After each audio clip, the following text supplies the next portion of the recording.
You're watching the most exciting game you will ever see on your TV set. In 1972, Atari released something that the world would regard as the first ever video game.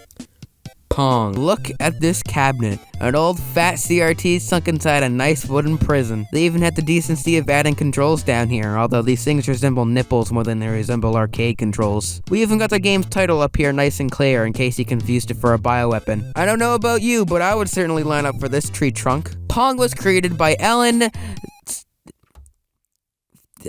Acorn and was inspired by the first and only video game system at the time, the Magnavox Odyssey. Yeah, contrary to popular belief, Pong wasn't the first game ever made. The Odyssey came out in the same year, but like 2 months earlier. And it also contains a game very similar to Pong, so technically Pong was the first rip-off game of its kind. Well, actually no, there was a game called Tennis for Two back in the 50s, which is technically the first game ever. So if anything, I guess minimalist tennis was the first game genre. On top of that, there were other games made in the radar equipment days of gaming, so in reality, Pong isn't the world's first video game, but more like the world's fourth or fifth. I always thought Pong came out before the Odyssey, but after doing some research, no. And Magnavox did in fact sue Atari for supposed patent infringement because the games were so similar. However, according to this Wikipedia article, Magnavox offered Atari a license fee, and they could become a licensee for around 700,000 70s doubloons. Funnily enough though, people started selling their own Pong consoles, which were basically Pong but you didn't have to drive an hour to play it. In response,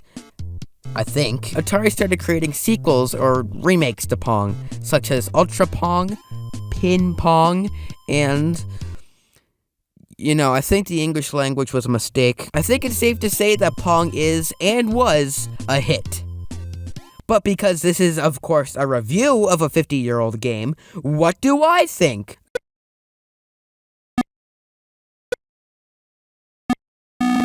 Okay. So there are 2 lines on each side of the screen.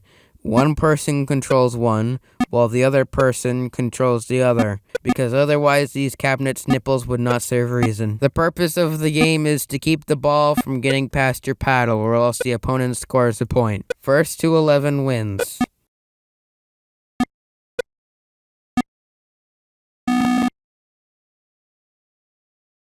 Okay, so this is pretty cool for the 70s, and it still holds up gameplay-wise, I guess. Kind of. But there's just one problem with this game. It came out in 1972, and it's now 2021. A time where I can play. So yeah, I give this game a solid 1 out of 1. To be honest though, the only good part of the game is the arcade machine itself. I mean, look at this thing. I don't want to play it, I want to smell it.